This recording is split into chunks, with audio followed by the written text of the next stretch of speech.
Javi, te llamas como yo. Yo soy Xavi también. Tiene caballos. Y muy soy capitán del equipo. ¿O no? Ah, porque tiene cuernos, chaval. Muy buenas. ¿Qué tal, eh? Mira, ya que... Camiseta, chico. Una camiseta, ¿vale? Aburrido, ¿verdad? Pásate una cita. Le dolía, no se lo pillaba. Bueno, bueno, ¿Te gusta? ¿vale? Venga, va.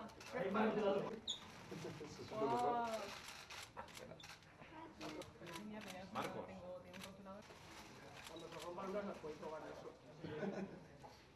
No podrás jugar, ¿eh? Espero ver un partido, ¿eh?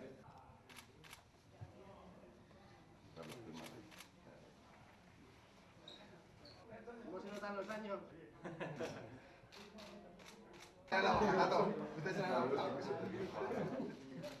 Estoy celiaco. No sé si me duele a mí la cabeza. Esto que tengo aquí. Me parecen todos. No. Aquí moja. Habéis enseñado esto.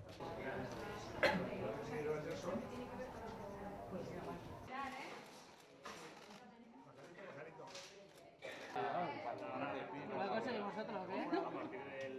Igual nos dejamos. A cantar. Bueno, es que parecido, ¿no?